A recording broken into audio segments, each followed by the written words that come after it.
लेकिन most of them are private, तो you have to pay for that. Government is not paying anything for that.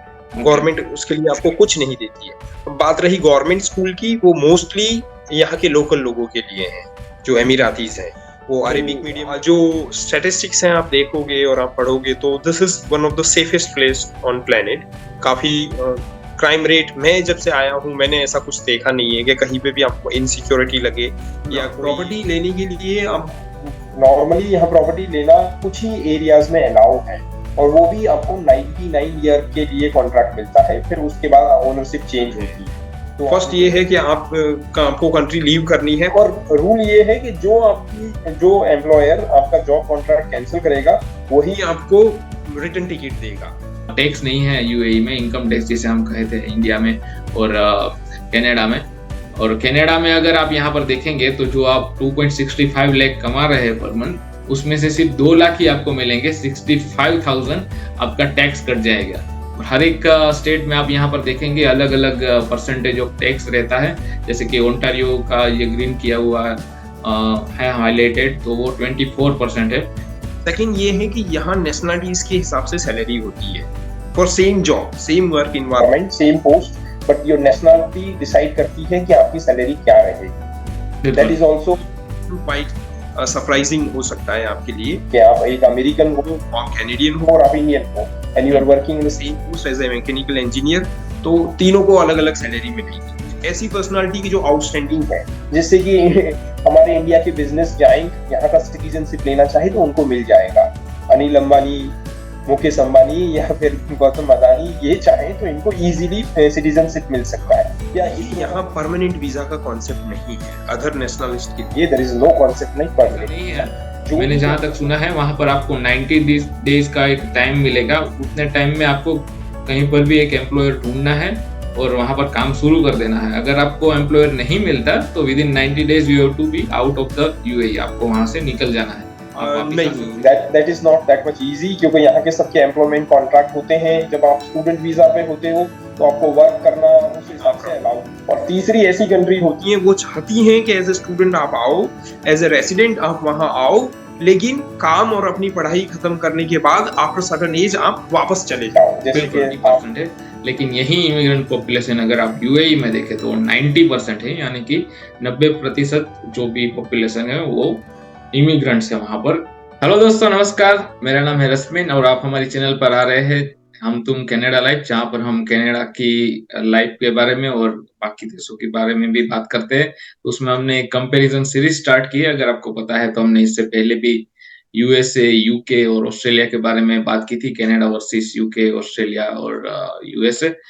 और इस segment में ही हम आज चौथा एपिसोड लेकर आ चुके हैं और हमारे साथ आज यूएई से जुड़े हैं बलराम शर्मा, जो वहाँ काफी सालों से रह रहे हैं और वहाँ पर टीचर है एक स्कूल में साइकोलॉजी में।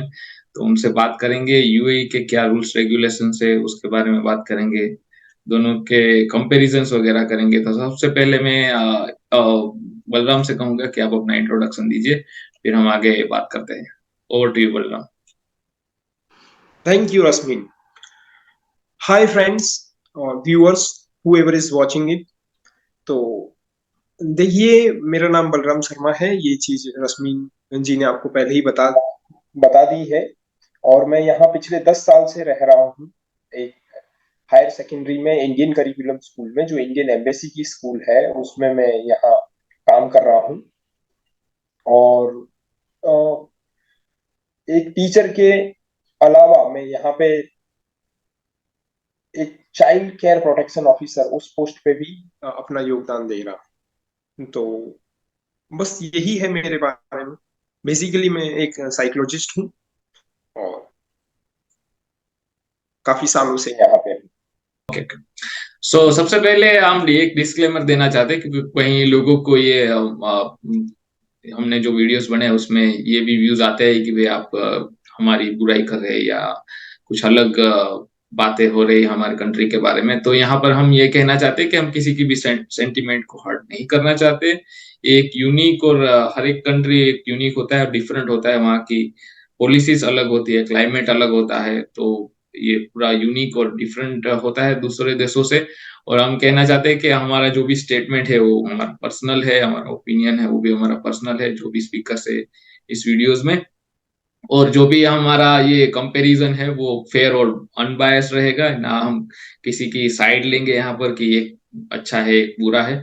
जो भी फेयर और अनबायस्ड स्टेटमेंट्स है वही हम देंगे। तो चलिए इसके साथ हम आज का वीडियो स्टार्ट करते हैं। तो जैसे ही आप यहाँ पर देख रहे हैं दोस्तों, हम यहाँ स्टार्ट करते हैं कनाडा वर्सेस यूएई। तो सबसे पहले अगर हम डेमोग्राफिक के बारे में बात करें तो यहाँ पर आप देखेंगे कि कनाडा की जो पॉपुलेशन है वो 38 मिलियन है और यूएई की 10 मिलियन के आसपास है।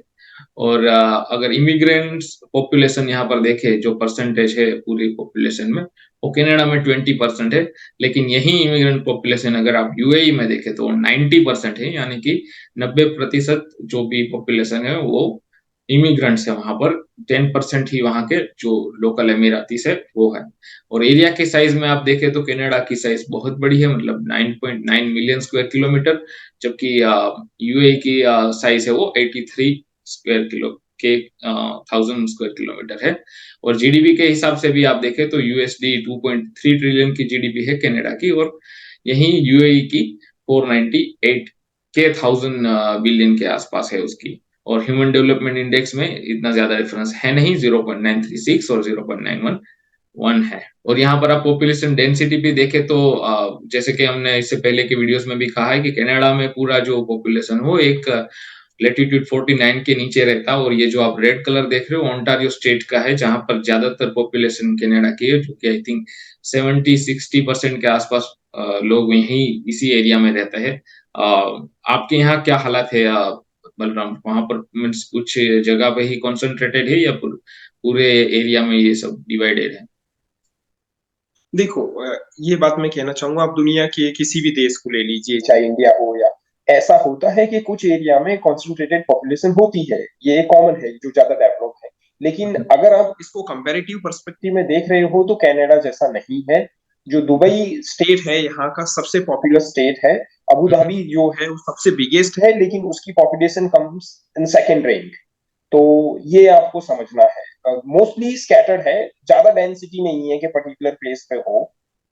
लेकिन कुछ एरिया तो रहेंगे जैसे डाउनटाउन एंड सिटी, और वो उसमें थोड़ा डिफरेंस तो रहेगा, बट नॉट लाइक कनाडा के जैसा बिल्कुल नहीं है। ओके ओके, ठीक है। पूरा एरिया ऑक्यूपाइड है, मतलब आप डेजर्ट एरिया अंदर तक जाओगे तो वहां तक थोड़ी स्कैटर्ड पॉपुलेशन है, लेकिन है। और जो डेंस डेजर्ट है ऑब्वियसली वहां पे तो मतलब कोई हैबिटेट नहीं है ह्यूमन। तो ये चीज हमें समझनी चाहिए। बिल्कुल हाँ, क्योंकि वहां पर हालात भी ऐसे होते हैं कई जगह पर, जैसे कि क्लाइमेट की वजह से या तो वहाँ की डेमोग्राफी की वजह से लोग रह नहीं पाते। जैसे कि कनाडा में भी ऐसा है कि जो नॉर्थर्न साइड है यहाँ पर वो पूरा बर्फ है, और उसकी वजह से वहां पर रहना ही मुश्किल है। वहां पर पूरे 12 महीना बर्फ रहती है। इसकी वजह से वहां पर खेती बाड़ी या तो कोई इंडस्ट्री लगाना ही भी मुश्किल है। उसकी वजह से लोग वहां पर रहते नहीं है। तो अगर हम आगे बात करें तो हम इमिग्रेंट्स की, हमने जैसे ही बताया कि कनाडा में हर साल 4 लाख लोग आते हैं। वैसे ही यूएई में भी बहुत सारा लोग हर साल आते हैं एज अ वर्कर और इमिग्रेंट्स। तो उसके बारे में हम डिटेल में बात करेंगे। और जैसे ही हम इमिग्रेशन पॉलिसीज के बारे में बात करें तो जनरली कोई अगर आप कंट्रीज में जाना चाहते हैं तो एक ही 4-5 ऑप्शन रहते हैं। या तो आप स्टडी वीजा के तौर पर जा सकते हैं, वर्क वीजा के, और या तो परमानेंट रेसिडेंसी, बिजनेस वीजा, या तो फिर रेफ्यूजी। तो अगर हम यूएई के बारे में बात करें बलराम यहाँ पर, तो वहां पर स्टूडेंट वीजास के क्या क्राइटेरिया रहते हैं और कैसे एडमिशंस वगैरह रहता है? इतना इजीली रहता है या फिर हार्ड है? और मींस यूनिवर्सिटीज एजुकेशन के बारे में बताए, फी स्ट्रक्चर्स कितना रहता है? ठीक है, मैं आपके क्वेश्चन पे सीधा आने की बजाय थोड़ा बैकग्राउंड क्रिएट करना चाहूंगा कि जैसे दुनिया में 3 तरह की कंट्रीज होती हैं, उनकी वीजा पॉलिसी को अगर आप ध्यान में रखो तो पहली ऐसी कुछ कंट्री होती हैं वो नहीं चाहती हैं कि लोग यहाँ आए, क्योंकि उनके पास उसकी रिक्वायरमेंट नहीं है, वो सेल्फ सफिशिएंट है। और वो काफी, जैसे कि जापान है, उनकी वीजा पॉलिसी इतनी इजी नहीं है। वो ना ही तो वो आप इंटरेस्टेड है कि आप वहां पढ़ने के लिए जाओ, ना ही वहां रहने के लिए एज अ वर्क, उनको उस चीज में ज्यादा इंटरेस्ट नहीं। फिर ऐसी कंट्री होती हैं कि वो चाहती हैं कि आप वहां आओ, एज ए स्टूडेंट आओ, एज ए परमानेंट रेसिडेंट आओ और वहां रहो, इवन आफ्टर आपकी एजुकेशन खत्म करने के बाद भी आप रहो।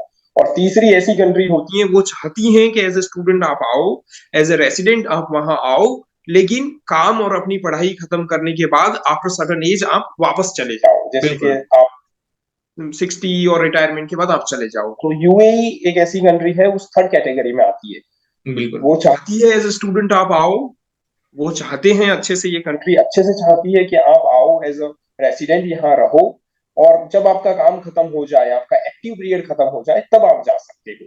दे don't expect you to be citizen. तो अब आपने जो सवाल पूछा है कि स्टूडेंट वीजा की पॉलिसीज क्या है, तो उससे पहले जैसे अब मैंने देखा था कि यहाँ काफी प्रोमिनेंट यूनिवर्सिटीज हैं, जो दुनिया की टॉप यूनिवर्सिटीज हैं, उनके कैंपसेस हैं यहाँ पे। हम्म जैसे चाहे वो पेरिस की सोबेन यूनिवर्सिटी हो या न्यूयॉर्क यूनिवर्सिटी हो या और अच्छी जो यूनिवर्सिटीज है, इंक्लूडिंग इंडिया की आईआईटी, उसका कैंपस भी अब यहाँ आ रहा है। तो बिल्कुल अच्छी यूनिवर्सिटीज यहाँ हैं, और उनकी वीजा पॉलिसी भी काफी लिबरल है। ये चाहते हैं कि स्टूडेंट यहाँ आए। और इनफैक्ट जो आईएल्स उसका क्राइटेरिया है, इंग्लिश प्रोफिशिएंसी का जो क्राइटेरिया रहता है दूसरे देशों में, वो यहाँ नहीं है। ओके अपार्ट फ्रॉम आपके बेसिक डॉक्यूमेंट लगते हैं, पासपोर्ट और जो एडमिशन की जो आपको गारंटी मिली है, एडमिशन हो चुका है उसका कंफर्मेशन लेटर, और फिर आप यहाँ आ सकते हो। गवर्नमेंट आपको स्टूडेंट वीजा देती है, वो और उसमें कोई प्रॉब्लम। स्टूडेंट जो होते हैं और बाकी कंट्रीज में ऐसा रहता है कि वो while study they can work, तो यहाँ पर भी ऐसा है क्या, वो वर्क मतलब कर सकते हैं, काम कर सकते हैं कुछ घंटों के लिए, या फिर they are not allowed to work? कुछ जगहों पे थोड़ी परमिशन है, लेकिन नॉट रिगरस इन्वायरमेंट, ऐसा डेवलप्ड इन्वायरमेंट नहीं है कि आप यहाँ रह के काम कर सकते हो पैरेलली स्टूडेंट। और जैसे कई वेस्टर्न कंट्रीज में है, आप अपने पेरेंट्स के रुपयों पे ही आ सकते हो, सेम लाइक इंडिया। अब इंडिया में कोई स्टूडेंट बाहर से आ रहा है तो we don't have any provision कि वो आए और वहां रहें, साथ साथ पढ़ाई करें और कुछ काम भी कर सकें, ऐसा कुछ है नहीं। अब अपने से ढूंढ लेते हो तो फाइन।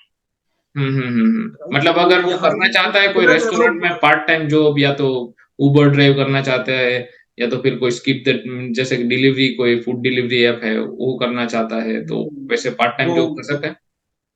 नहीं। That is not that much easy, क्योंकि यहाँ के सबके एम्प्लॉयमेंट कॉन्ट्रैक्ट होते हैं। जब आप स्टूडेंट वीजा पे होते हो तो आपको वर्क करना उस हिसाब से अलाउ नहीं है। Okay okay. ऑफिशियली जहां तक मुझे पता है इट्स नॉट अलाउड। तो मतलब जो भी आपका खर्चा है वो आपके मीन्स पेरेंट्स ही चुका पाएंगे, और जब तक आपकी स्टडी खत्म नहीं होती, आपका जो भी खर्चा हो रहा है वो आप मतलब जब तक आपका स्टडी खत्म होगा उसके बाद ही, आप जॉब मिलने के बाद ही वो चुका पाएंगे। हाँ, बिल्कुल। और अगर हम स्टडी वीजा के बाद बात करें तो वहां पर मतलब पढ़ाई करने के बाद क्या वर्क वीजा मिलता है, जैसे कि जनरली अलग जो भी हम कंट्रीज की बात कर रहे थे, यूएसए, यूके, ऑस्ट्रेलिया, तो कनाडा, तो वहां पर जैसे ही आप 1 या 2 साल का कोई कोर्स लेते हो तो उसके बाद 1-2 साल या तो 3 साल के आपको वर्क वीजा मिलते हैं उसी कंट्री में काम करने के लिए। तो यूएई में भी ऐसा प्रोविजन है कि वहां पर अगर हमने स्टडी कर लिया तो हमें कुछ वर्क वीजा मिलेगा वहीं पर, या फिर ऐसा it's not in that case? समझा मैं आपका क्वेश्चन। बात ये है कि आपकी स्टडी खत्म करने के बाद अगर लोकल जो जॉब इन्वायरमेंट है, वर्क इन्वायरमेंट है, वर्क फोर्स है, उसमें आप रिक्रूट हो जाती हो on the basis of your education, then you will get. तो मतलब आपकी डिग्री के बाद आपको जॉब अप्लाई करनी है, and if you are get into कि आपके पास, हाँ मुझे इस कंपनी ने लिया है, तो वही कंपनी फिर आपको वीजा देगी। ओके। सो इट्स हम नॉट दर्शकों को यहाँ पर प्रोसेस जो आप गवर्नमेंट के थ्रू अप्लाई करते हो और आपको मिलता है इंडिपेंडेंटली, ऐसा नहीं है। कुछ हम्म, फ्रीलांस वीजा की प्रोविजन है, लेकिन मोस्टली यहाँ पे जिनके पास भी वीजा है, वो यहाँ की कंपनियां हैं या यहाँ की जो फर्म्स हैं वो आपको देती हैं, हम्म, और हम्म, उन वीजा पे आप वहां रहते हो और वर्क हम्म। करते हो। तो जैसे कि बाकी कंट्रीज में रहता है लोग, दर्शकों की, आपको गवर्नमेंट एक ओपन वर्क वीजा देता है कि आप कहीं पर भी काम कर सकते हो, अगर आप काम नहीं भी कर रहे हैं तो भी आप वहां पर एटलीस्ट रह सकते हो और काम ढूंढ सकते हो। बट यूएई के केस में ऐसा नहीं है। मैंने जहां तक सुना है वहां पर आपको 90 डेज का एक टाइम मिलेगा, उतने टाइम में आपको कहीं पर भी एक एम्प्लॉयर ढूंढना है और वहां पर काम शुरू कर देना है। अगर आपको एम्प्लॉयर नहीं मिलता तो within 90 days you have to be out of the UAE, आपको वहां से निकल जाना है। आप वापस आ सकते हैं रिन्यू करके। लेकिन अगर आप 90 दिनों में अपना काम नहीं ढूंढ पाते तो आप यू कैन नॉट स्टे, वो वहां पर ज्यादा नहीं रुक सकते। ये सही है? राइट, ये बात सही है। या इनफ्लो इतना ज्यादा है गवर्नमेंट के पास कि वो मतलब जितनी रिक्वायरमेंट है उससे ज्यादा यहाँ एप्लीकेशन है। तो उस हिसाब से गवर्नमेंट के पास ऐसी कोई पॉलिसी नहीं है कि आपने खत्म पढ़ाई यहाँ से की है, यहाँ की यूनिवर्सिटी से की है तो आपकी जॉब गारंटेड है या आपका रहना गारंटेड है।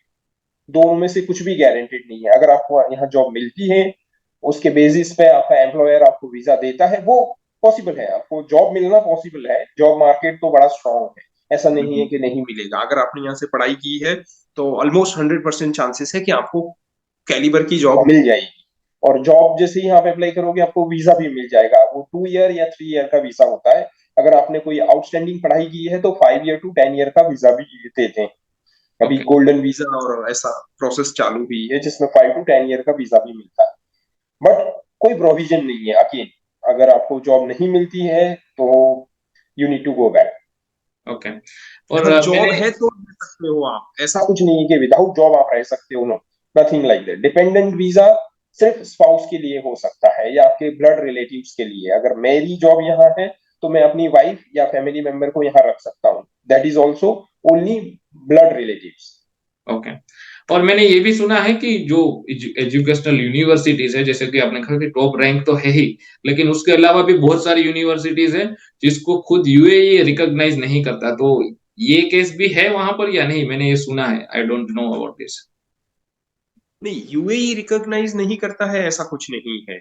अगर यहाँ यूएई नॉट ओनली यहाँ की, दूसरी देशों की यूनिवर्सिटी को भी रिकॉग्नाइज करता है, राइट। तो ऐसा नहीं है कि यू मतलब आपने यहाँ की किसी यूनिवर्सिटी से पढ़ाई की है और यही वो यूनिवर्सिटी रिकॉग्नाइज नहीं है, मतलब यहाँ के जो एजुकेशन डिपार्टमेंट है या मिनिस्ट्री ऑफ एजुकेशन है उसमें आपको अप्रूवल नहीं मिलेगा क्योंकि आपने डिग्री उस यूनिवर्सिटी से ली है, नहीं, ऐसा नहीं।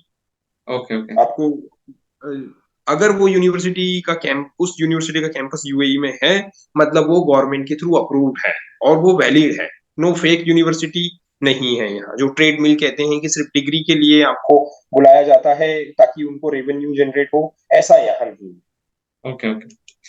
और अगर हम आगे बात करें तो जनरली जो भी स्टूडेंट्स ज्यादातर कंट्रीज में मूव होते हैं तो उनका फर्स्ट और लास्ट एम यही रहता है कि वो वहां पर परमानेंट रेसिडेंट हो जाए और पीआर वीजा ले। तो जैसे कि हम कनाडा के बारे में अगर बात करें तो कनाडा की पॉलिसीज ऐसी है कि आप वहां पर एक्सप्रेस एंट्री में या तो बहुत ही प्रोविंशियल नॉमिनी प्रोग्राम में अप्लाई करके यहाँ पर पीआर ले सकते हैं। इवन इंडिया से भी पीआर लेकर आ सकते हैं, जैसे कि मैं आया था। तो वो प्रोसेस बहुत ही सिंपल है, आप ऑनलाइन अप्लाई कर सकते हैं और आपको कोई एजेंट की भी जरूरत नहीं है। आप सब कुछ ऑनलाइन सब डॉक्यूमेंट सबमिट कर सकते हैं और विद इन 5 मंथ्स इनका प्रोसेसिंग टाइम है वो हो जाता है। कई बार 1 साल 2 साल भी लग सकते हैं, डिपेंड ऑन योर डॉक्यूमेंट्स और वहां पर रिक्वायरमेंट क्या है उसके हिसाब से। और अगर आप अपना डिटेल में जानना चाहते हैं कि आप कैसे अप्लाई कर सकते हैं और आप एलिजिबल है या नहीं, तो उसके लिए हमने एक वीडियो बनाया था, आप यहाँ पर चेकआउट कर सकते हैं, मैं लिंक डिस्क्रिप्शन में डाल दूंगा। तो बात करते हैं यूएई के पीआर वीजा के बारे में। तो जहां तक मुझे पता है कि वहां पर ये है नहीं कि वहां पर आप परमानेंटली रह सकते हैं विदाउट वर्क वीजा। ज्यादा आप बता पाएंगे बलराम? हाँ, देखिए यहाँ परमानेंट वीजा का कॉन्सेप्ट नहीं है अदर नेशनलिस्ट के लिए। ये देयर इज नो कॉन्सेप्ट नहीं परमानेंट वीजा। जो भी लोग यहाँ रह रहे हैं, जो भी एक्सपर्ट्स यहाँ रह रहे हैं, जैसे अभी आपने इनिशियली देखा कि 90% almost population is of expert, ऐसे कह सकते हैं this is country of expert, इसको दूसरे देश के लोग चला रहे रहे हैं इस कंट्री। तो हम्म। उसमें जो भी लोग हैं वो सभी वर्क वीजा पे हैं या फिर स्पाउस वीजा पे है। जैसे हस्बैंड है तो उसकी वाइफ उस पे एज ए डिपेंडेंट रह रही है, children they are staying as a dependent and studying over here. तो एवरी 2 ईयर या 3 ईयर वो वीजा रिन्यू होता रहता है। This is the process. Like आप अच्छा 2 साल हुए, उसके बाद if you are continuing here as a worker as a in the market, yes, आपका वीजा रिन्यू हो जाएगा। एम्प्लॉई आप अगर हो तो रिन्यू होता जाएगा 2-2 साल में, 3 साल में, उसमें प्रॉब्लम नहीं आएगी। आपकी जॉब गई, tata bye bye, there is no PR, then you need to leave the country. Okay, तो जो लोग भी अगर यूए के बारे में सोच रहे हैं तो ये भी ध्यान में रखिए कि आपकी जो भी डिपेंडेंसी है वो एम्प्लॉयर पर बनी रहेगी या तो आपके काम पर बनी रहेगी। अगर आप वहां पर काम नहीं कर पा रहे, काम नहीं ढूंढ पा रहे, एक अच्छा एम्प्लॉयर नहीं ढूंढ पा रहे जो आपको वर्क वीजा दे, then you are not allowed to stay in UAE, मतलब कि आप वहां पर ऐसे ही काम करे बगैर नहीं रह सकते। तो ये एक बहुत ही बड़ा फैक्टर है। अगर आप कुछ पढ़ाई भी करना चाहते हैं तो ठीक है, अदरवाइज आप वहां से आपको निकलना ही होगा 90 डेज में।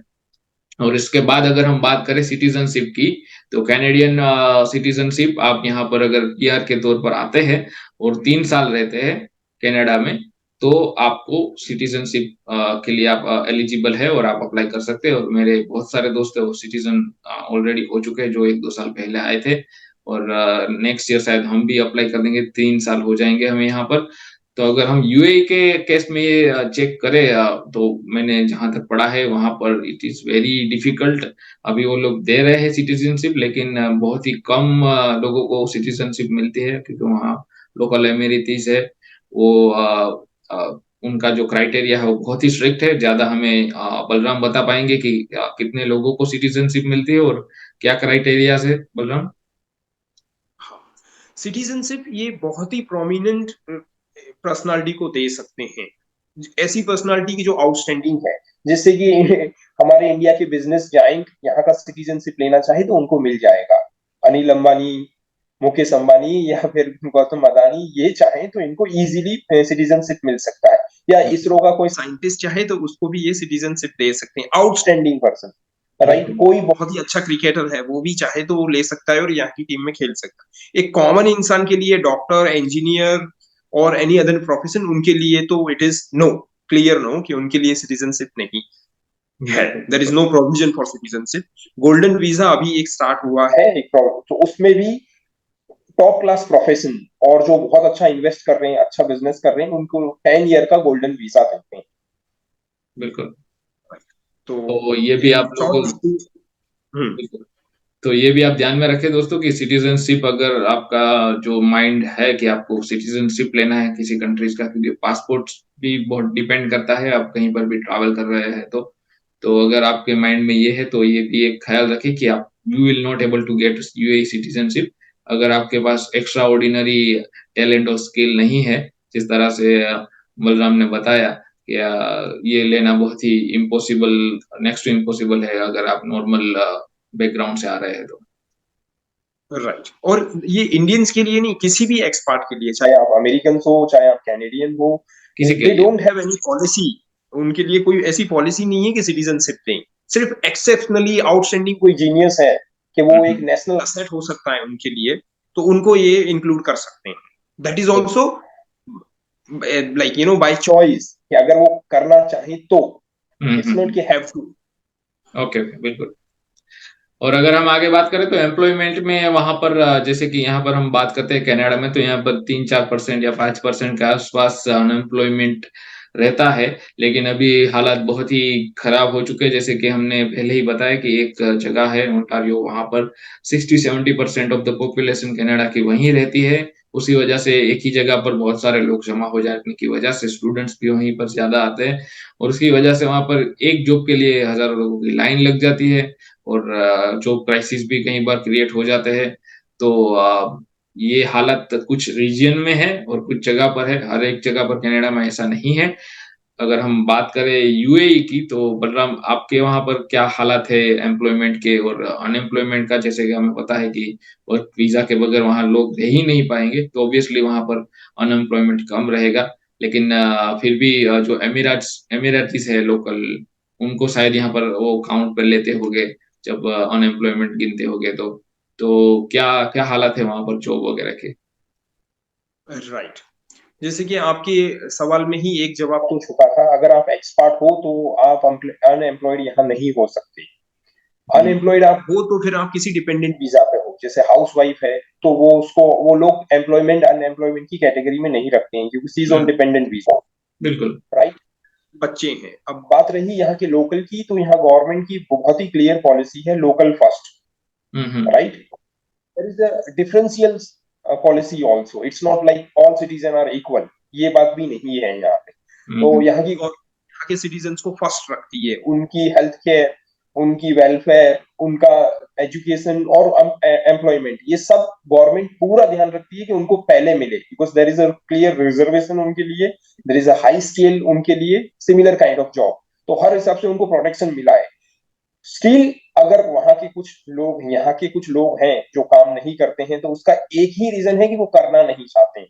अदरवाइज ऐसा कुछ नहीं है कि यहाँ का लोकल है और वो काम ढूंढने जाए और उसे और काम नाम ना मिले। बिल्कुल लेकिन सरप्राइजिंग बात यह है कि यहाँ के ज्यादातर लोग कोई एक्टिव काम नहीं करते हैं। उनके पैसिव इनकम जनरेशन है, बहुत अच्छा है, वो वेरी वेल है, वो किसी चीज के मालिक हैं, उनकी प्रॉपर्टीज हैं और वो उन्होंने रेंट की हैं, बट एक्टिवली 9 to 5 वाली जॉब यहाँ के लोग बहुत कम करते हैं। जो भी है वो गवर्नमेंट जॉब है। प्राइवेट सेक्टर में आपको यहाँ का कोई बंदा नहीं मिलेगा, कोई आदमी नहीं मिलेगा। They are only on top top positions.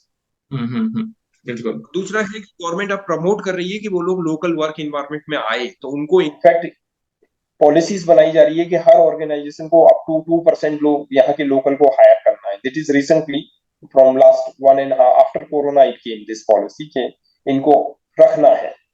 बिल्कुल अभी तक ये कहीं से मतलब start from the taxi driver to any shopkeeper anywhere you go, local won't be there as like वो काम नहीं कर रहे होंगे, वो लोग किसी चीज के मालिक होंगे और ऐसा है। बट अब गवर्नमेंट जॉब में तो पहले से उनका रिजर्वेशन था और अब दूसरे प्राइवेट सेक्टर में भी उनको इंक्लूड किया जा रहा है, क्योंकि वो सस्टेनेबल है। अगर लोकल काम करेंगे तो कंट्री के लिए अच्छा है। बिल्कुल बिल्कुल दे आर यहाँ सुपर पर भी रिच। ऐसा ही है। हम कहते हैं कि कनाडा में सिर्फ 20% इमिग्रेंट्स है, लेकिन अगर हम देखने जाए तो ये 100-200 सालों में ही बना हुआ एक देश है। इससे पहले यहाँ पर जो इंडिजिनियस लोग रहते थे, यहाँ के जो आदिवासी है, उसको अगर हम काउंट करें तो ये कनाडा के बारे में भी यही सही है कि यहाँ पर भी जो पॉपुलेशन बाकी की, और यहाँ पर जो अभी की पॉपुलेशन आप देख रहे हो वो सब इमिग्रेंट्स है। वो किसी को भी आप ले लीजिए, और यहाँ पर जो इंडिजिनियस लोग हैं, यहाँ के जो लोकल आदिवासी, जिसे नेटिव पीपल कहा जाता है, इंडिजिनियस लोग कहा जाता है, वो सिर्फ 10% से भी कम है, मतलब 5% के आसपास ही। बाकी के जो 95% लोग हैं वो बाहर, फ्रेंच कॉलोनीज आई है, ब्रिटिश कॉलोनीज आई है, वही है। तो इस हिसाब से अगर हम देखें तो यहाँ पर हम सब इमिग्रेंट्स ही है, कहीं से भी हम आकर यहाँ इस देश में आए हैं। तो इस हिसाब से देखें तो कनाडा के हिसाब में भी ये सही सही है कि वहां पर, यहाँ पर भी जो अनएम्प्लॉयमेंट है वो 4-5% रहता है। लेकिन यूएई के हिसाब में वो बहुत ही कम है, क्योंकि वहां पर वो लोग वर्क वीजा के बगैर रहने नहीं देते। तो जैसे कि आप लोग देख रहे हैं दोस्तों, कनाडा में जो मिनिमम वेज है वो $15 के आसपास है, और हर एक प्रोविंस में वो थोड़ा अलग रहता है, $1-2 का डिफरेंस रहता है। लेकिन एवरेज अगर आप पकड़े तो $15 के आसपास रहता है। और यही अगर हम इंडियन रुपीस के हिसाब से गिने तो एक कैनेडियन डॉलर ₹60 के हिसाब से पड़ता है। और अगर हम यूएई के केस में ये देखें तो वहां पर ऐसा मिनिमम वेज जैसा कोई क्राइटेरिया नहीं है, लेकिन एक मिनिमम बेस सैलरी का कोई क्राइटेरिया मुझे ऑनलाइन मिला था। तो यहाँ पर आप स्क्रीन पर देख रहे हैं, अगर यूनिवर्सिटी ग्रेजुएट है तो 12,000, और स्किल टेक्नीशियन है तो 7,000, और स्किल लेबर है तो 5,000 एईडी, मतलब वहां पर दिराम चलता है। तो और दिराम यहाँ पर का आप कन्वर्जन देखेंगे इंडियन रुपीज में तो वो ₹22 के आसपास आता है अभी के टाइम के हिसाब से। तो आप बता पाएंगे बलराम ज्यादा इसके बारे में कि क्या वहां पर मिनिमम वेज और मिनिमम सैलरीज के क्राइटेरिया है, और कितना लोग कमा लेते हैं अगर पर्टिकुलरली हम राइट मिनिमम वेज कर। राइट। आपको इसमें भी थोड़ा बैकग्राउंड मुझे क्रिएट करना पड़ेगा। पहले यहाँ वेज का सिस्टम नहीं है, इट्स सैलरी बेस्ड, जैसे इंडिया में है आपकी सैलरी बेस्ड या डेली वेज। जो इंडिया में तो डेली वेज का भी कॉन्सेप्ट है, यहाँ पे वो भी नहीं है। There is no clear. Second ये है कि यहाँ नेशनलिटीज के हिसाब से सैलरी होती है for same job, same work environment, same post, but your nationality decide करती है कि आपकी सैलरी क्या रहेगी। That is also quite surprising हो सकता है आपके लिए कि आप एक अमेरिकन हो और कैनेडियन हो और आप इंडियन हो and you are working in the same post as a mechanical engineer, तो तीनों को अलग अलग सैलरी मिलेगी। बिल्कुल राइट। वो ये मतलब उनका सैलरी का जो स्टैंडर्ड है वो ऐसे हैं कि आपकी नेटिव कंट्री के हिसाब से वो सैलरी काफी सिग्निफिकेंट हो और आपकी नेटिव कंट्री के हिसाब से ज्यादा हो। तो अगर आप कैनेडियन हो और यहाँ काम कर रहे हो मैकेनिकल इंजीनियर, तो कनाडा में जो मैकेनिकल इंजीनियर कमा सकता है उसकी जो सैलरी होगी उससे ज्यादा आपको यहाँ मिलेगी। ओके लाइफ तो आप यहाँ अच्छी लाइफ, और यहाँ का कॉस्ट ऑफ लिविंग कनाडा से कम है। इंडियन के लिए ये वही क्राइटेरिया होता है कि आपको इंडियन के हिसाब से सैलरी काफी ज्यादा होगी, लेकिन प्लस मतलब एक इंडियन के लिए माइनस पॉइंट ये हो जाता है कि इंडिया के कंपेयर में यहाँ का कॉस्ट ऑफ लिविंग थोड़ा ज्यादा है। Renting and that part, house rent वगैरह। तो ये चीज आपको ध्यान रखनी है। और सैलरी डिसेंट है, there is no issue with the salary. यहाँ पे लोग क्वालिटी लाइफ जी सकते हैं। Rent is again, I think सभी डेवलप कंट्रियों में ये चीज है कि रेंट आपकी सैलरी का सबसे ज्यादा पोर्शन कंज्यूम ले करता लेते है। हैं। हाँ, तो वो चीज यहाँ पे भी एप्लीकेबल है। यहाँ रेंट हाई है, अपार्टमेंट्स विला सब में भी there is a high rent. तो उस हिसाब से salary I can say, as I said के आपके नेशनलिटी के हिसाब से है। सैलरी के स्टैंडर्ड अच्छे हैं, सस्टेनेबल है, but there is no fix standard again. जैसे कोई लॉ नहीं है जो गवर्न करता है कि आपको इससे कम सैलरी नहीं दी जा सकती।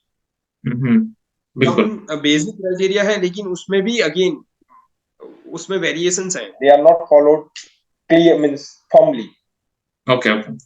तो दोस्तों आप यहाँ पर देख सकते हैं कि अगर आप एक स्किल लेबर है या तो कोई भी इमिग्रेंट है तो वहां पर कोई बेस क्राइटेरिया है नहीं सैलरी का, मतलब कि आपको एक रेंज है, उस रेंज में आपको सैलरी मिलेगी। मतलब कि जैसे कि कनाडा में $15 पर आवर है, अगर आप कहीं पर भी काम कर रहे हैं पार्ट टाइम या तो फुल टाइम, तो वो तो मिनिमम है, मतलब उतना तो आपको आपको देना ही पड़ेगा आपको एम्प्लॉयर को उतना। जबकि ये क्राइटेरिया वहां पर है नहीं यूएई में। जैसे कि बलराम ने कहा कि बट फिर भी लोग अच्छा खासा कमा लेते हैं, और अगर आप कनाडा के कंपेयर में यूएई को ले तो वहां पर सैलरी जो आपको कनाडा में मिल रही है उससे ज्यादा ही मिलेगी, और जो कनाडा में आपका जो खर्चा हो रहा है उससे कम खर्चा वहां पर कॉस्ट ऑफ लिविंग है। उसके बारे में भी हम आगे स्लाइड्स में बात करेंगे यहाँ पर। तो अगर हम आगे और बात करते हैं यहाँ पर एक तो चीज और ऐड करनी चाहिए कि हाँ रश्मि, सॉरी फॉर इंटरप्शन, हाँ कि हाँ जब आप सैलरी की बात करो तो एक जो वाइटल पार्ट है वो है कि there is no tax over here, हाँ, नो वो इनकम। टैक्स। वो भी हम डिस्कस करने ही वाले हैं नेक्स्ट, वही स्लाइड्स है। तो जैसे कि हम यहाँ पर बात कर रहे हैं कि सैलरी अगर हम कंपैरिजन करें, तो मैंने यहाँ पर मीडियन सैलरी ली है ऑनलाइन। तो अगर आप कनाडा की देखें तो हर एक प्रोविंस की अलग अलग मीडियन और एवरेज सैलरी है। जैसे कि हम ओंटारियो को पकड़ते हैं क्योंकि वहां पर 60-70% ज्यादा पॉपुलेशन है पूरी कनाडा की। तो आप पकड़ लीजिए कि ओंटारियो की जो सैलरी है वही ज्यादातर कैनेडियंस की सैलरी रहती है। तो वो मंथली अगर आईएनआर में हम गिने, क्योंकि यहाँ पर एक डेटा है वो कैनेडियन डॉलर में है और एक दीराम में है, तो मैंने दोनों को आईएनआर में कन्वर्ट कर दिया ताकि आप इजीली समझ पाए। जो भी हमारे दर्शक ज्यादा है वो इंडिया से है। तो ओंटारियो की जो मंथली सैलरी है 2.65 लाख के आसपास है, और एन्युअली ये होता है 31 लाख के आसपास। सेम अगर आप यूएई में जाएंगे तो यही मंथली सैलरी है और 4.20 लाख के आसपास आती है, और अगर एन्युअली आप इसे गिने तो 50 लाख के आसपास आती है। ये तो सिर्फ सैलरी का कंपैरिजन हुआ दोस्तों। अगर आपको मैं नेक्स्ट स्लाइड दिखाऊंगा तो आप को बहुत ही बड़ा झटका लगेगा।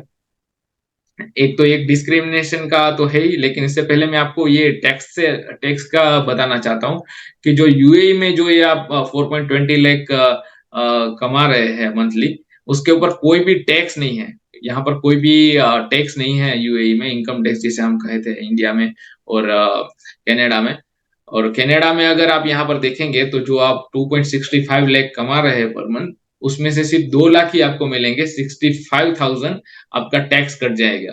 और हर एक स्टेट में आप यहाँ पर देखेंगे अलग अलग परसेंटेज ऑफ टैक्स रहता है। जैसे कि ओंटारियो का ये ग्रीन किया हुआ है हाईलाइटेड, तो वो 24% है। और अगर आप क्यूबेक चाहे मॉन्ट्रियल वगैरह पर रहते हैं तो वहां पर हाईएस्ट है, यानी कि 30%। यानी कि अगर आप 2 लाख कमा रहे हैं तो उसका 60,000 सिर्फ गवर्नमेंट पहले से ही काट लेगा। यहाँ पर ऐसा नहीं है आपको कि रिटर्न सबमिट कराना है और फिर टैक्स जमा कराना है, वो सोर्स पे ही कट जाता है। तो ये बहुत ही यहाँ पर टैक्स बहुत ही ज्यादा है, और टैक्स ज्यादा होने के रीजन भी है, वो भी हम आगे चर्चा करेंगे। और अगर इंडिया से कोई कंपेयर करना चाहते हैं तो मैंने यहाँ पर इंडिया का भी टैक्स का एक छोटा सा बॉक्स रखा है। तो आप यहाँ पर इंडिया पे भी देखें तो आप 15 लाख के ऊपर अगर इंडिया में भी कमा रहे हैं तो 30% वहां पर भी टैक्स लगता है।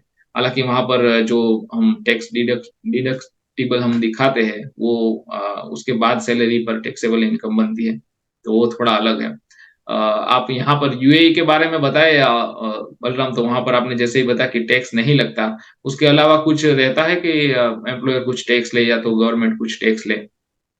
No, there is no tax policy. Surprisingly ये income tax, there is zero income tax. There is some corporate tax which is not applicable to a salaried person. If you are business giant, then there is a different segment for that. तो वो आपके लिए applicable नहीं है, तो आप उसमें, हम उसके बारे में डिस्कस नहीं करेंगे। अब बात रही दूसरे तरह के जो भी टैक्स होते हैं, ऐसा कुछ भी नहीं है यहाँ पे। इलेक्ट्रिसिटी बिल आपको पे करना है, राइट।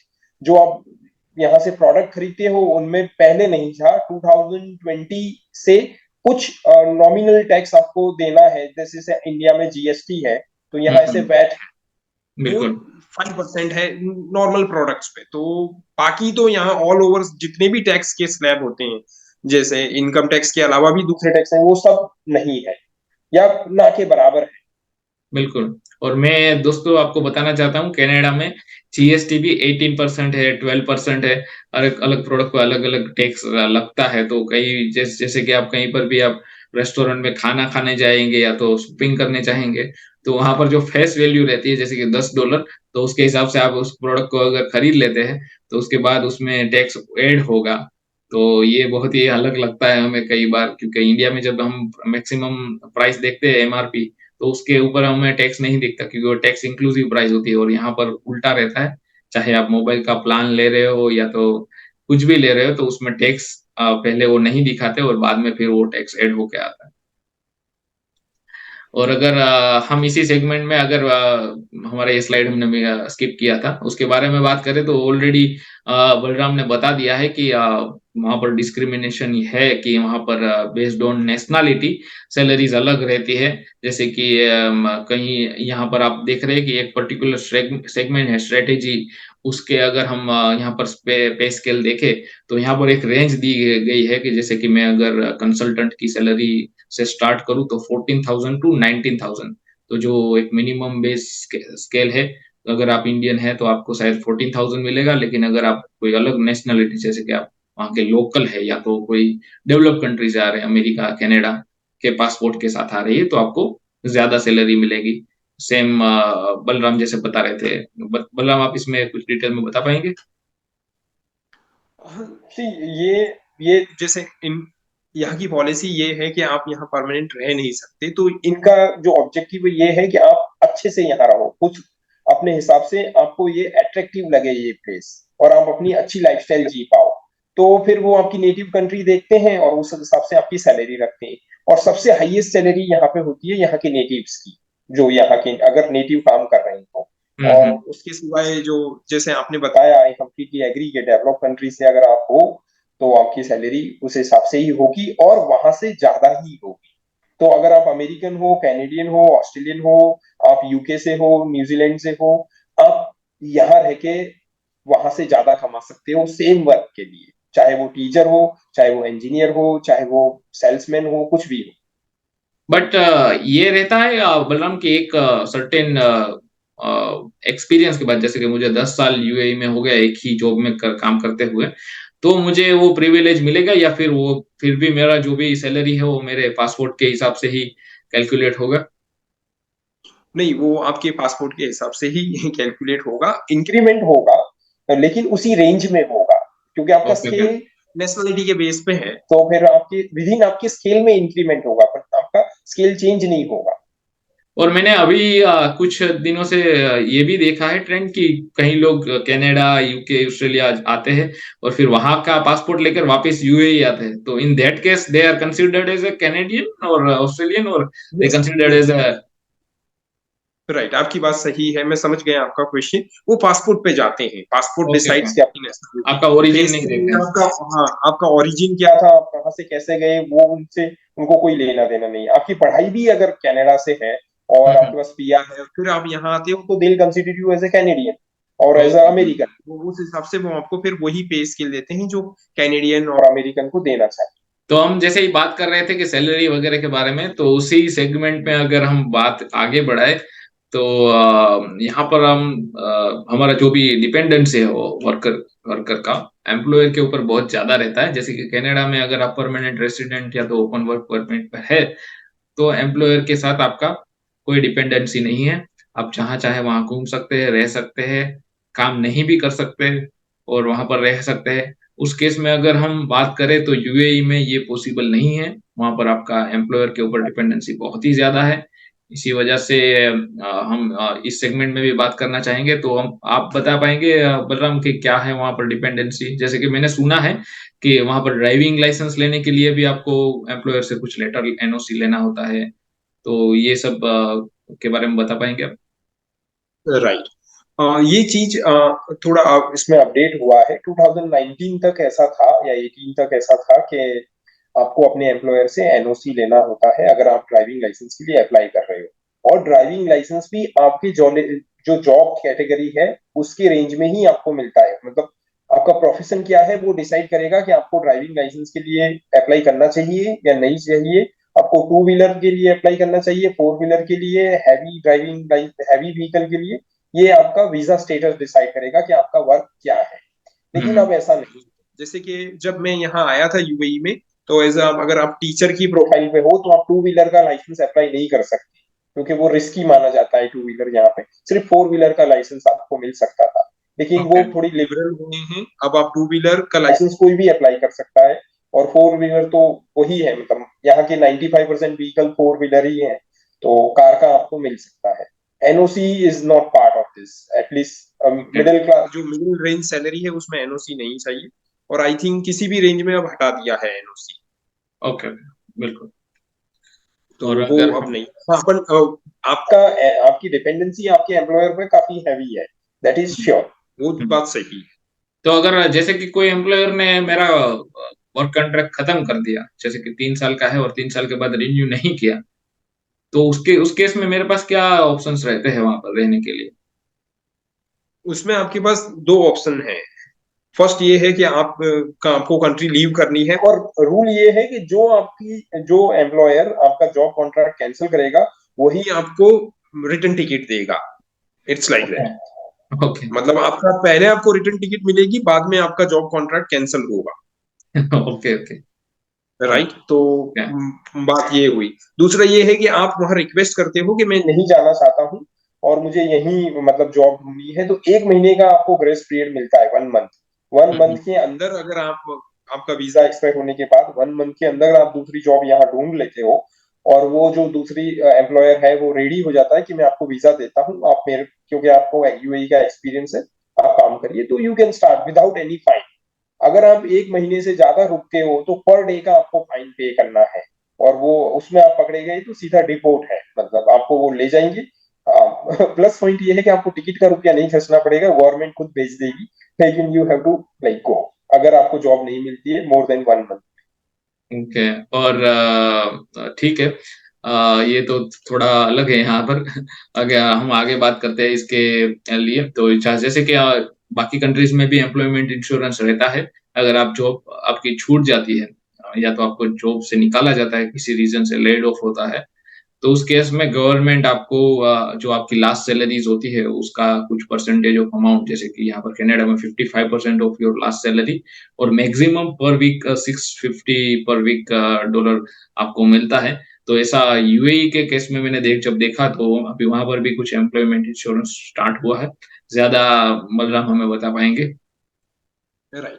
पहले ये बात आप ध्यान रखिए कि एम्प्लॉयमेंट इंश्योरेंस एक अभी कंपलसरी है, सबके लिए लेना है, और उसमें जॉब लॉस इंक्लूडेड है। लेकिन यहाँ क्या है कि आपका जैसे 2 साल का वीजा है, और आपका एम्प्लॉयर आपको टर्मिनेट तभी कर सकता है कि जब 2 साल कंप्लीट हो जाए। उससे पहले अगर वो आपको टर्मिनेट करता है तो आपके वीजा में जितने महीने बचे हैं उनकी आपको एडवांस सैलरी देनी है, और फिर आपको टर्मिनेट कर सकता है। जैसे आप समझ गए आई थी ओके। जो ओके। मैं कहना चाहता हूँ। तो बिल्कुल। वो अपने आप में एक प्रोटेक्शन है, एक हिसाब से वो आपके लिए प्रोटेक्शन है। हम्म। और जो अभी न्यू स्कीम आई है एम्प्लॉयमेंट जो इंश्योरेंस की, उसमें आपको काफी बेनिफिट्स हैं। अगर आपकी जॉब लॉस होती है तो आपको 1 साल तक का टाइम मिलता है कि अगर आपकी कुछ लोन पेंडिंग है तो आप दूसरी जॉब ढूंढ के, और आप अपने ईएमआई देते रहिए, और उसमें बेनिफिट्स मिलता है। लेकिन वो आपको खुद लेना पड़ता है, इंश्योरेंस कोई देता नहीं है। There is no, you have to buy that insurance with very nominal price, very nominal. But ये मुझे समझ में नहीं आया बलराम, जैसे कि वर्क वीजा के बगैर हम वहां पर रह नहीं सकते, तो अगर किसी ने मुझे निकाल दिया, टर्मिनेट हो गया, so can I stay there? और उसने अगर मुझे पूरे पैसे दे दिए, then I have to leave? How it works? नहीं, उसमें ये है कि कोई आपको स्पॉन्सर करे। हम्म। तो आप रह सकते हो, वरना वरना तो जैसे ही वर्क खत्म हुआ तो वो इंश्योरेंस इतना यूजफुल नहीं होगा, क्योंकि आपको छोड़ना ही पड़ेगा। बट उस केस में क्या है, अगर आपकी लोन पेंडिंग्स है या सब कुछ है, तो गवर्नमेंट चाहती है कि आप वो पे करके जाओ, इसलिए फिर वो इंश्योरेंस में आपको थोड़ा हेल्प मिलता है। अल्टीमेटली ओके ऑब्जेक्टिव यही है कि आप अपने यहाँ से अपना कर्जा चुका के जाओ। Okay okay. तो तो जैसे आपको कि दूसरी जॉब नहीं, हाँ, अगर आपका सब कुछ ड्यू क्लियर है तो ऐसा नहीं है कि इंश्योरेंस है तो आप यहाँ रह के फिर 1 साल तक जॉब ढूंढ सकते हो, नहीं, ऐसा कुछ नहीं है। ओके ओके बिल्कुल। तो जैसे कि 2 साल का कॉन्ट्रैक्ट है और 1 साल में अगर किसी ने वो कॉन्ट्रैक्ट खत्म कर दिया तो उसको 1 साल की एक जो सैलरी है वो भी देनी है, एक्स्ट्रा जो बाकी बचा है वो। और वो मिलते ही मतलब मुझे निकाल दिया है तो मुझे नई जॉब तो ढूंढनी ही है, that is my first priority, क्योंकि उसके बगैर मैं रह नहीं सकता। लेकिन मुझे ये जो इंश्योरेंस है मतलब जो उससे थोड़ा फायदा होगा कि मैं अपना जो भी लोन है वो चुका पाऊँ। राइट। और उसमें भी अगर आपको निकाला जाता है इस उस रीजन से कि जिसमें आपकी कोई गलती ना हो, फर्म बंद हो गई सब, बिल्कुल तो वो आपको बिल्कुल। देनी पड़ती है। अगर आपके कोई बिहेवियर की वजह से आपको निकाला जाता है तो उसमें सिर्फ आपको 2 मंथ्स का मिलता है, और उससे ज्यादा आप कुछ एक्सपेक्ट नहीं कर सकते। ओके ओके बिल्कुल। ये चीज भी आपको ध्यान में रखनी ओके, तो आगे हम इस बात इसमें आगे बढ़ते हैं। और जैसे कि यहाँ पर दिखा रहे हैं कि कॉस्ट ऑफ लिविंग है, तो कनाडा में जो कॉस्ट ऑफ लिविंग है वो एवरेज जो यूएई की लाइफस्टाइल है उससे 13% ज्यादा है। यहाँ पर जो कॉस्ट ऑफ लिविंग है, और ये भी जो डेटा दिखा रहा है वो शायद एवरेज पूरे कनाडा का है। अगर आप टोरंटो जैसी सिटी का अगर कंपैरिजन करते हैं जीटीए एरिया का, तो ये उससे भी ज्यादा हाई आएगा, क्योंकि यहाँ पर जो रेंट वगैरह दिखाए गए हैं वो पूरे एवरेज है। अगर सेम रेंट में अगर जीटीए या तो टोरंटो का देखूं तो 2-2,500 से ऊपर ही आता है एक फैमिली के लिए। तो अगर हम यूएई के बारे में बात करें तो वहां पर क्या हालात है कॉस्ट ऑफ लिविंग के, बलराम से बात करेंगे। बलराम, आप बता पाएंगे कि क्या है वहां पर रेंट और ग्रोसरीज वगैरह खर्चे कितना हो जाता है पर family. Right. So cost of living again अगर आप इंडियन स्टैंडर्ड से देखोगे तो वो आपको हाई लगे, हाँ, काफी हाई फील होगा कि हाँ हाई है। और यहाँ की सैलरी का सबसे जो लार्जेस्ट पोर्शन है वो आपके रेंट में जाता है। तो रेंट अगेन डिपेंड है कि आप हाई किस टाइप के हाउस में रह रहे हो, इंडिपेंडेंट हाउस में रह रहे हो, आप विला में रह रहे हो, 1 BHK 2 BHK, अगेन एरिया भी डिसाइड करता है।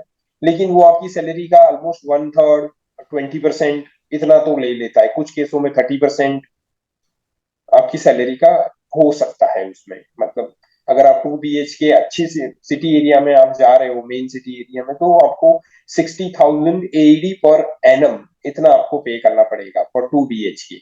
ओके, और आई थिंक वो अगेन दुबई दुबई में ज्यादा है आई थिंक, है ना। कंपेयर दुबई में और भी ज्यादा है। दुबई में अगेन एरिया पे डिपेंड करता है। है, लेकिन इन एवरेज अगर आप देखा जाओ तो दुबई में थोड़ा ज्यादा है कंपेयर टू अबू धाबी। और बहुत सारे लोग ऐसा है कि वो अफोर्ड नहीं कर पाते, उसकी वजह से वो दुबई से बाहर रहते हैं और काम करने के लिए दुबई में आते हैं, तो उनका जो रोज का ट्रैवलिंग है वो भी बढ़ जाता है। जैसे कि मुंबई में लोग ट्रैवल करते हैं बहुत, 1-2 घंटे, वैसा वैसा भी मैंने सुना है। Is it true? बिल्कुल सही है। दुबई में ज्यादातर जो लोग काम करते हैं वो शारजा में रहते हैं। या आसमान में रहते हैं। और सिंस यहाँ फ्यूल कॉस्ट कम है कंपेयर टू ज्यादातर डेवलप कंट्री, तो ट्रैवल करना थोड़ा इजी रहता है, तो वो ट्रैवल करते हैं। ओके ओके बिल्कुल। और अगर हम जैसे कि बात कर पाए कि अगर हमें कोई प्रॉपर्टी परचेज करनी है, रेंट तो हो गया, लेकिन अगर मुझे खुद का अपना अपार्टमेंट लेना है या घर लेना है, तो उसके क्राइटेरिया क्या है और कितना महंगा होता है, मैं ले सकता हूँ या देखिए, नहीं? ना प्रॉपर्टी लेने के लिए अब नॉर्मली यहाँ प्रॉपर्टी लेना कुछ ही एरियाज में अलाउ है, और वो भी आपको 99 ईयर के लिए कॉन्ट्रैक्ट मिलता है, फिर उसके बाद ओनरशिप चेंज होती है। तो आपने जो खरीदी है वो 90 आप उसके लाइफ टाइम मालिक नहीं हुई हो, okay you are. Owner for 99 years, right. तो ओके प्रॉपर्टीज यहाँ इतनी महंगी नहीं है। अगर आप इंडियन स्टैंडर्ड, इंडिया में भी आजकल बड़ी सिटियों में 1 CR के घर हो चुके हैं, तो हम्म। अप्रोक्सीमेटली सेम रेंज और थोड़ी प्लस माइनस में आपको यहाँ मिल सकती है प्रॉपर्टी। ओके लेकिन कुछ सिलेक्टेड एरियाज में होती है, बाकी ज्यादातर आई कैन से कि 90% एरियाज में प्रॉपर्टी आप नहीं ले सकते। जो 10% एरियाज हैं सिलेक्टेड एरियाज, उसी में आप प्रॉपर्टी ले सकते हो, वो भी एक हिसाब का इन्वेस्टमेंट है, क्योंकि 99 ईयर के बाद फिर आपके कॉन्ट्रैक्ट चेंज होंगे उसके, तो तो जैसे आप कि नॉट लाइफ परमानेंट। उनके ओनर हो गए, ऐसा नहीं। वो लीज पे हुआ समझो, ऐसा कह सकते हो 99 ईयर। तो जैसे कि हम कहें कि भाई कोई भी एक्सपर्ट्स वहां पर आते हैं, तो वो जनरली अपना घर लेते हैं या फिर वो रेंट पर ही ज्यादा रहना प्रीफर करते हैं? मोस्टली रेंट पे, क्योंकि सिंस देखो आप कहीं पे भी घर लोगे तो आप ईएमआई भरोगे उस कंट्री में, और फिर हम्म आप वहां 30 साल मतलब ईएमआई 20 साल आपके चलेंगे, 15 साल चलेंगे, तो वो सोचते हैं कि हम 15-20 साल तो यहाँ रहेंगे ही, तो हम्म 15-20 साल हम ईएमआई भरेंगे और उसके बाद जो टैक्स फ्री है तो वो जो बचेगा उससे हम अपनी नेटिव कंट्री में अपना घर बना लें। ओके ओके, बस बिल्कुल। अल्टीमेटली तो हमें वापस जाना है, तो दिस ऑब्जेक्टिव के साथ लोग, इस माइंडसेट के साथ लोग यहाँ आते हैं कि एक दिन तो हमें वापस जाना ही है। बिल्कुल बिल्कुल लाइक बिल्कुल हमारा रिटायरमेंट हमारी नेटिव कंट्री में होगा, बिल्कुल। उस हिसाब हाँ, से आते हैं लोग। बिल्कुल बिल्कुल बिल्कुल। अगर क्योंकि आपके आप वहां चिल्ड्रन, पर रिटायरमेंट के बाद वहां पर रुक नहीं सकते because you are not working. नहीं अगर हाँ उस ये केस है कि अगर आपके चिल्ड्रन यहीं पड़ गई आपकी नेक्स्ट जनरेशन और वो भी वर्क इन्वायरमेंट में आ गई तो वो आपको स्पॉन्सर करके रख सकते हैं। Okay okay. As a parent, as a dependent, लेकिन आप 65 के के बाद आप वर्क नहीं कर सकते। अगर आप एक्सेप्शनल हो, कुछ आर्टिस्ट हो तो ठीक है, वरना जॉब इन्वायरमेंट में तो आपको 65 जो आपकी रिटायरमेंट एज है वो आपको आपको फिर वर्क वीजा, आपका वर्क वीजा रिन्यू नहीं होगा। Okay okay. इसके बारे में हम डिटेल में बिजनेस वाले स्लाइड्स में भी बात करेंगे, तो वो मैं अभी यहाँ पर डिस्कस नहीं करता। कॉस्ट ऑफ लिविंग के बारे में, आप कनाडा के बारे में दोस्तों जानना चाहते हैं तो हमने एक सेपरेट वीडियो बनाया था, अगर आप चाहे तो डिस्क्रिप्शन में देख सकते हैं उसे। और अगर हम यहाँ पर आगे बात करें तो जैसे हमने रियल एस्टेट का कहा कि कनाडा में आप अगर पीआर हो तो आप कहीं पर भी प्रॉपर्टी ले सकते हो, कुछ भी कहीं कोई भी पूरे कनाडा में आप अलाउड हो कहीं पर भी कुछ भी लेने के लिए। जबकि यूएई के केस में वो इतना सिंपल नहीं है, आपको 99 ईयर्स की लीज पर ही वो मिलता है, मतलब उसके बाद आपको ओनरशिप चेंज करनी पड़ेगी, तो ज्यादातर लोग वहां पर रेंट पर ही रहते हैं। और अगर हम इसी सेगमेंट में आगे बात करें तो हेल्थ केयर की अगर बात करें तो कनाडा में जो हेल्थ केयर है वो पूरा यूनिवर्सल हेल्थ केयर सिस्टम है, जिसके जो हमारे इंडिया में है वैसा ही यहाँ पर आपको एक भी पैसा नहीं देना। कहीं पर भी आप जा रहे हैं हॉस्पिटल में तो सारी जो भी ट्रीटमेंट है वो फ्री में हो जाती है आपकी, चाहे ब्लड टेस्ट हो, एक्सरे हो, या तो कोई सर्जरी करवानी हो छोटी या बड़ी, तो वो सब फ्री में हो जाते हैं। हालांकि यहाँ पर जो डॉक्टर्स और नर्सिस और जो मेडिकल स्टाफ है उसकी बहुत ही अच्छा थे, उसकी वजह से यहाँ पर आपको बहुत ही वेट करना पड़ेगा, छोटी सी अपॉइंटमेंट के लिए भी आपको घंटों वेट करना पड़ेगा। और अगर आपके पास कोई सर्जरी वगैरह करवानी है तो फ्री है, बट वहां पर भी महीनों का वेटिंग लगता है। जैसे कि और ये जो भी सिस्टम मैं आपको दिखा रहा हूँ मेडिकल की, उसमें डेंटल इंक्लूडेड नहीं है, तो अगर आपका दांत का कोई भी प्रॉब्लम है और तो उसका आपको अपने पॉकेट से पे करना होता है, और वो बहुत ही महंगा होता है यार, इतना महंगा होता है। लोग जब यहाँ से इंडिया जाते हैं तो वहां पर रूट कैनल करवा कर ही आते हैं, 2 साल में एक बार जब जाते हैं तो। और अगर हम बात करें यूएई के, तो बलराम वहां पर हेल्थ करके क्या हालात है वहां पर, आप बता पाएंगे हमें ज्यादा? हाँ तो इसमें फर्स्ट पॉइंट ये है कि जो आपको एम्प्लॉयमेंट वीजा, जो आपका एम्प्लॉयर है एम्प्लॉयमेंट वीजा आपको प्रोवाइड करता है उसको कंपलसरी है कि आपको हेल्थ इंश्योरेंस लेना है। ओके। राइट। लेकिन यूनिफॉर्म और यूनिवर्सल हेल्थ केयर सिस्टम नहीं है। यहाँ के लोकल है उनका जो हेल्थ केयर कार्ड है और हमारा हेल्थ केयर कार्ड है, there is a difference. Again मेरे हेल्थ केयर कार्ड में में और दूसरे जो जॉब है उनके हेल्थ केयर कार्ड में डिफरेंस होता है। लेकिन मोस्टली यहाँ डेंटल सर्विसेज आर इंक्लूडेड और वो एक्सपीरियंस नहीं है कि आपको वेट करना है, बिकॉज आपको प्लेंटी ऑफ डॉक्टर मिल जाएंगे उसमें। आई थिंक अगेन से 80% आर इंडियन मोस्टली। तो हम्म हेल्थ केयर सिस्टम तो same like as like India जैसी आप कह सकते हो। और आपको कितना परसेंट पे करना है, जैसे आपने कहा एक्सरे एमआरआई और ये चीज तो फ्री है, like it included in your insurance, you don't have to pay anything, but every time you visit doctor you have to pay consultancy fee something। और जो मेडिसिन आप लेते हो अगेन उस पे ये है कि depend on your job and depend your employer. मेरे जो प्रोफाइल में ऐसा है कि जितनी भी मैं मेडिसिन खरीदता हूँ उसका 80% 80-20 रेशियो है, 80% मेरी कंपनी देती है या और बाकी का मुझे देना है। और ये भी नियम है कि उन लोगों को इंश्योरेंस मुझे भी देना है और मेरे ऊपर जो भी डिपेंडेंट है जैसे वाइफ हो चिल्ड्रन हो उनको सेम इंश्योरेंस देना है। बिल्कुल। तो या डेंटल यहाँ पर भी इंक्लूडेड सेम ही रहता है, अगर जैसे कि मेरा डेंटल अगर कवर नहीं हो रहा है तो मेरे एम्प्लॉयर है वो, उससे मुझे बेनिफिट मिलता है और उनसे मुझे इंश्योरेंस भी मिलता है, तो मैं वो इंश्योरेंस के बिहाफ डेंटल का जो भी ट्रीटमेंट है वो करवा सकता हूँ, और उसमें 80-90% तक और वो हो जाता है ज्यादातर। तो अगर हम इसमें आगे बात करें दोस्तों, तो हेल्थ केयर के बाद अगर हम सेफ्टी की बात करें तो कनाडा में अभी क्राइम रेट धीरे-धीरे बहुत बढ़ रहा है, जो पिछले सालों से हम देख रहे हैं।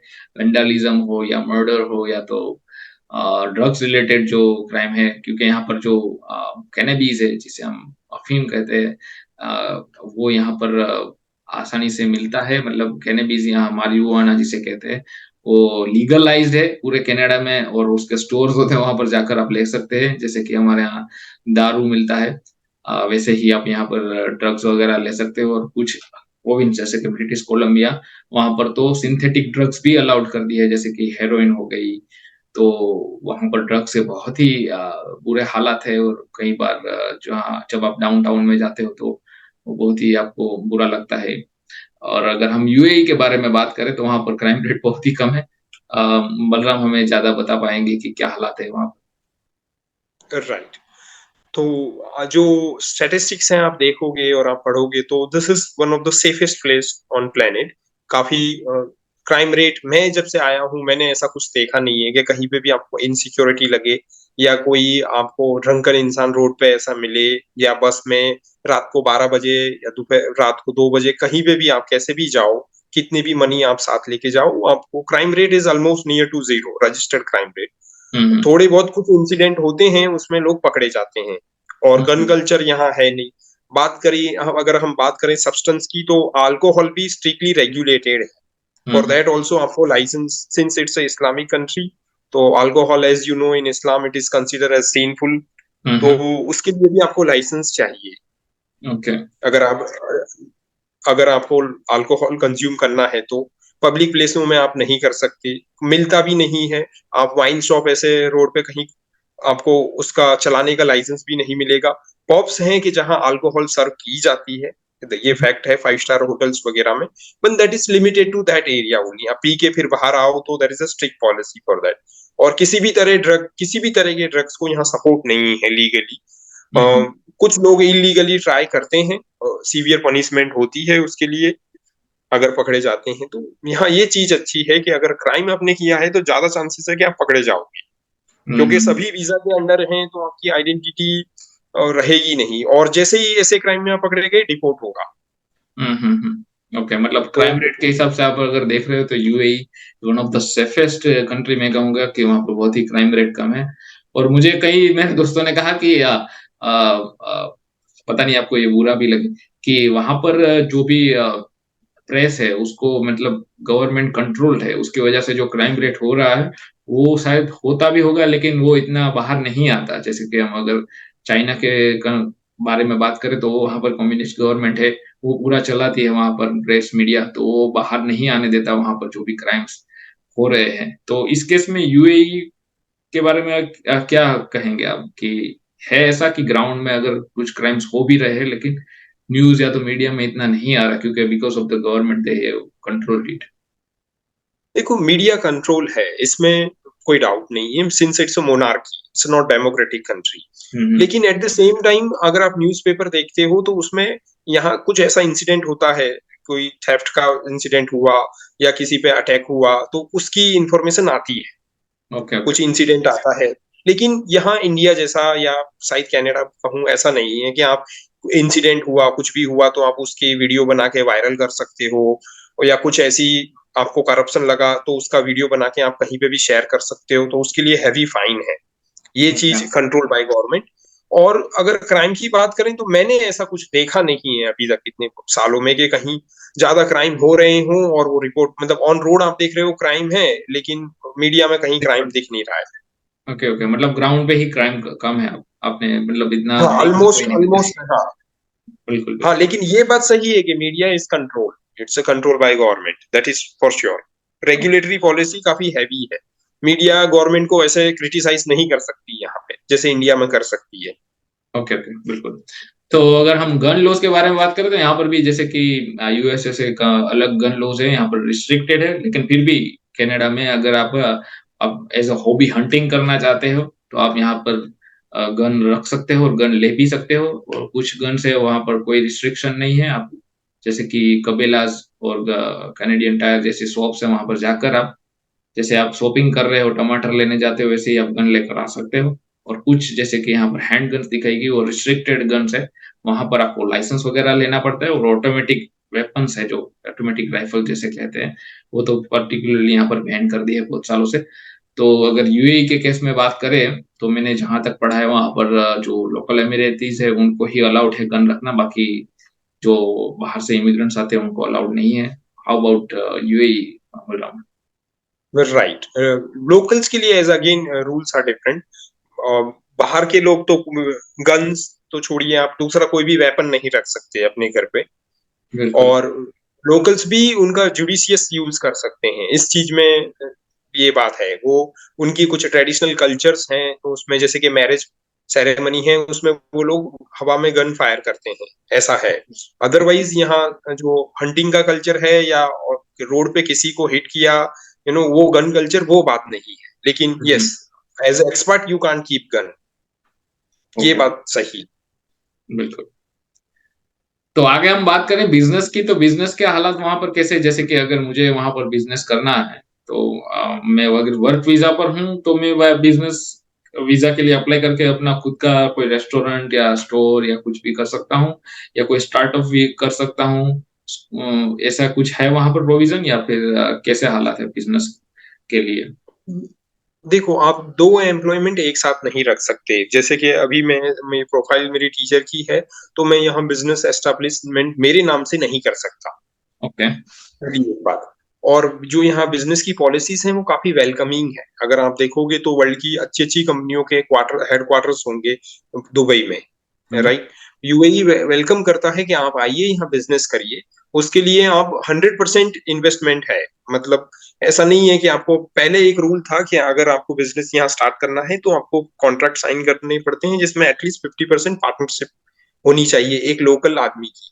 लेकिन अब हुँ, ऐसा नहीं है, आप अपना खुद का इन्वेस्ट करके अपने नाम से 100% बिजनेस रन कर सकते हो। और वो पॉलिसीज काफी लिबरल है, काफी वेलकमिंग है, आपको इनकरेजिंग है कि आप आइए यहाँ पे और बिजनेस करिए। लेकिन आप बिजनेस करना चाहते हो तो फिर आपका एज ए बिजनेसमैन का वीजा आपका लगेगा, जो आपको, ऐसा नहीं है कि आप यहाँ डॉक्टर भी हो और साथ में पार्ट टाइम आपका बिजनेस भी हो रहा है, वो पॉसिबल नहीं है। ओके, मतलब आपको अपना खुद का क्लिनिक चलाना पड़ेगा और उस हिसाब से फिर आपको, या हॉस्पिटल चलाना पड़ेगा। हाँ, अब अच्छा, ये अच्छा हुआ आपने ये पॉइंट बीच में आप लाए। यहाँ प्राइवेट क्लिनिक का कॉन्सेप्ट नहीं है। Okay, okay. Medical medical health care पूरी गवर्नमेंट के थ्रू। तो यहाँ कोई भी आदमी है या कोई भी एम्प्लॉयर है या एम्प्लॉई है, जो भी है, उसका प्राइवेट क्लिनिक नहीं हो सकता। वो सिर्फ वहां डॉक्टर ऑन सैलरी काम कर सकता है, वो रन बाय कोई बिजनेस जाइंट है वो होगा, लेकिन वो गवर्नमेंट पॉलिसीज को फॉलो करेगा। हुँ, हुँ। मतलब तो अगर वो खुद का अगर अपना बिज़नेस मतलब ऐसे हॉस्पिटल खोलना चाहे तो भी नहीं खोल सकते? नहीं, खुद का हॉस्पिटल, एज ए मैं इंडिपेंडेंट डॉक्टर खुद का हॉस्पिटल खोल रहा हूँ, नॉट पॉसिबल। Okay, okay. जो इंडिया में और कोई कनाडा में हाँ, पॉसिबल है। हुँ, पॉसिबल है। कोई रजिस्टर्ड बिजनेसमैन है जो यहाँ बिजनेस कर रहा है, उसके बहुत सारे बिजनेस है, तो उसने एक हॉस्पिटल की जगह रेंट पे ली है और बिजनेस उसके नाम पे रजिस्टर है, और फिर वो बहुत सारे डॉक्टरों को हायर करता है, सबको सैलरी मिलती है उस हिसाब से। प्राइवेट क्लिनिक हॉस्पिटल्स की मैं बात कर रहा हूँ। और जो क्लिनिक्स हैं वो सिर्फ गवर्नमेंट है, प्राइवेट क्लिनिक नहीं। हॉस्पिटल्स प्राइवेट हैं, ये हुँ। आपको समझना है। बिल्कुल। और अगर जैसे ही आप अगर रेस्टोरेंट स्टार्ट करना चाहते हैं, अपना टीचर का जॉब छोड़कर, तो आप कर सकते हैं या नहीं? पॉसिबल है, उसके लिए मेरे पास फंड है, मैं अपने फंड दिखा सकता हूँ कि मेरे पास इतने फंड हैं, और मैं ये टीचर की जॉब में रिजाइन कर रहा हूँ, और फिर अब वीजा लेके मैं रेस्टोरेंट खोल सकता हूँ। दैट इज पॉसिबल, ओके, लेकिन टीचर की जॉब छोड़नी पड़ेगी। Okay, okay. बिल्कुल। और उसमें क्या मतलब क्राइटेरिया रहते हैं कि बिज़नेस वीज़ा अगर मिल गया मुझे, तो मैं कितने साल तक कर सकता हूँ? कहाँ नहीं, कितने साल वही रहेगा? एवरी एवरी एवरी अगर आपका बिजनेस अच्छा है तो 5 ईयर का वीजा मिलता है। बहुत ही अच्छा है तो 10 ईयर का गोल्डन वीजा भी देते हैं। Otherwise normally 2 year to 3 year का वीजा आपका रिन्यू होता रहता है। Okay, okay. क्योंकि आप बिजनेस की जो भी जगह लोगे वो रेंट पे होगी, तो उसके रेंट एवरी ईयर जो कॉन्ट्रैक्ट है रिन्यू होता है। आपका visa 2 to 3 year, two type के वीजा है, 2 ईयर 3 ईयर, तो उस हिसाब से वो रिन्यू होते रहते हैं। हुँ, हुँ, हुँ, हुँ। आप, हाँ, बिजनेस स्टार्ट करना बहुत आसान है। आप अपना फंड दिखाइए, मेरे पास इतना फंड है, और रिक्वेस्ट डालिए, वो आपको वीजा दे देंगे। आप अपनी रेस्टोरेंट खोल लीजिए, आप अपने पूरा प्लान बता दीजिए कि मेरे पास इतने लेबर है, मैं इतना रखना चाहता हूँ, बस। और वो बिजनेस का लाइसेंस मिल जाएगा। ओके रेस्टोरेंट चलाने का आपको कॉम्प्लाइंस फॉलो करना पड़ता है, जो हेल्थ सेफ्टी और हाइजीन का है, बस फिर आप चालू कर सकते हो। और उसके लिए कोई क्वालिफिकेशन भी नहीं रिक्वायर। आपके स्टाफ थोड़ा अरेबिक मिनिमम बोल सकें तो अच्छा है, अदरवाइज वो भी रिक्वायरमेंट नहीं। ओके ओके बिल्कुल। तो बिजनेस के लिए आपने देखा दोस्तों कि वहां पर इजी है, अगर आप चाहें तो बिजनेस कर सकते हैं। और अगर हम आगे बात करें तो एजुकेशन के क्या हालात है, अगर जैसे कि कनाडा में जो स्कूल्स है वो पब्लिकली फंडेड है, और यहाँ पर आपको एजुकेशन का कुछ भी खर्चा नहीं होता।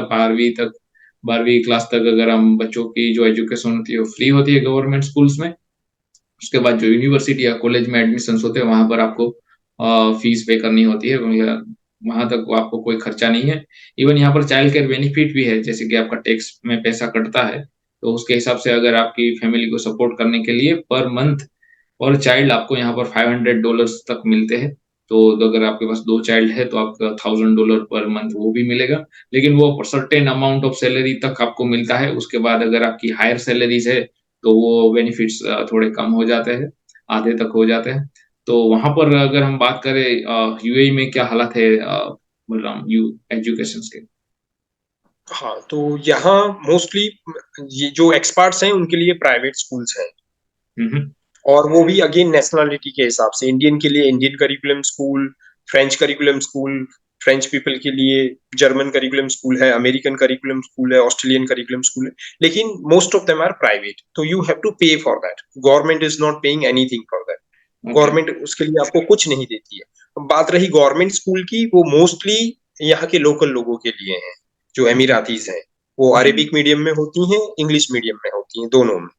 तो हम्म उसका गवर्नमेंट बेयर करती है एक्सपेंसेस, लेकिन हमें तो अपनी जेब से पेन देना है। ओके, मतलब कि जिसकी अगर सैलरी हायर है यूएई में, तो they can afford a good education and good health care. वहीं अगर आप कनाडा के केस में बात करें तो यहाँ पर जो भी अगर गरीब से गरीब इंसान भी है तो उसको भी वो फ्री एजुकेशन मिलता है, फ्री हेल्थ केयर मिलता है। तो ये एक बहुत ही बड़ा डिफरेंस है दोस्तों। अगर इसी वजह से आप देखेंगे कि यूएई में जो लोग ज्यादा वर्कर के बेस पर जाते हैं वो ज्यादातर वो अकेले जाते हैं, अपनी फैमिली को नहीं ले जाते, अपनी वाइफ को और बच्चों को इंडिया में ही रखते। उसका बड़ा रीजन यही है कि वहां पर एजुकेशन फ्री नहीं है, वहां पर हेल्थ केयर भी उनका फ्री नहीं है। तो अगर वो उनको साथ में ले जाएंगे तो उनका खर्चा भी बहुत बढ़ जाएगा, क्योंकि वो जो वर्कर्स है वो शायद मुझे लगता है कि शेयर अपार्टमेंट में रहते हैं, एक ही अपार्टमेंट में शायद 3-4 लोग रहते हो। तो उसके वजह से वो पॉसिबल नहीं कि वो अपनी फैमिली को ले जाए, वरना खर्चा उनका बहुत बढ़ जाता है। राइट, और लेबर कैंपस का भी कॉन्सेप्ट है यहाँ पे। हम्म, बिल्कुल। वहां पर आई तो थिंक मैंने देखा है कि इंडियंस और जो हमारे मलयाली भाई है केरला से जो आते हैं और पाकिस्तानी है, बांग्लादेशी है, उन सबका एक ही जगह पर कॉन्सेंट्रेटेड लेबर का पूरा कॉलोनी रहता है और वहीं पर लोग ज्यादा रहते हैं, ऐसे भी या मैंने बहुत लेबर जगह क्लास, देखे। बिल्कुल। यस है ऐसा। तो एजुकेशन का हम देखें तो प्राइवेट तो है, लेकिन इज इट अफोर्डेबल, मतलब कि एक नॉर्मल अगर हम इंजीनियर की बात करें तो is it easy for them to afford education for their kids. Absolutely, engineer है तो एब्सोल्युटली, उससे भी अगर नीचे आपका पे स्केल है तो आप एजुकेशन यहाँ अफोर्ड कर सकते हो। क्योंकि अगर आप इंडियन हो तो आपको इंडियन करिकुलम स्कूल मिलेगी। इंडियन करिकुलम स्कूल भी यहाँ गवर्नमेंट, मतलब जैसे कि हमारी स्कूल खुद है, वो यूनेस्को फंडेड स्कूल है, कम्युनिटी स्कूल्स होती हैं। तो उसमें फी आपकी इंडिया की किसी भी एक शहर में आप चले जाइए बड़े में आजकल, और एक नॉर्मल स्कूल ले लीजिए मिडिल क्लास, जैसे कि डीपीएस स्कूल है, तो उसकी फी और यहाँ की फी ऑलमोस्ट सिमिलर हो जाएगी उनकी। ओके ओके, इतना ज्यादा महंगा नहीं वो है। नहीं नहीं, इतना ज्यादा महंगा नहीं है। और टॉप क्लास स्कूल्स भी हैं प्राइवेट्स, तो ओ लेवल स्कूल हैं, तो उनमें फी ज्यादा है। Okay okay. आप ये कह सकते हो जो सेम लाइक इंडिया। इंडिया में भी top no school like it goes to 20 lakh per annum, तो हाँ उस हाँ टाइप की बिल्कुल। स्कूल भी है यहाँ। ओके ओके बिल्कुल। अदरवाइज अफोर्डेबल है, एजुकेशन अफोर्डेबल है। एटलीस्ट इंजीनियर, डॉक्टर और टीचर्स और इस रेंज के जो हैं उनके लिए एजुकेशन अफोर्डेबल है, बिल्कुल बट सेल्फ फंडेड है।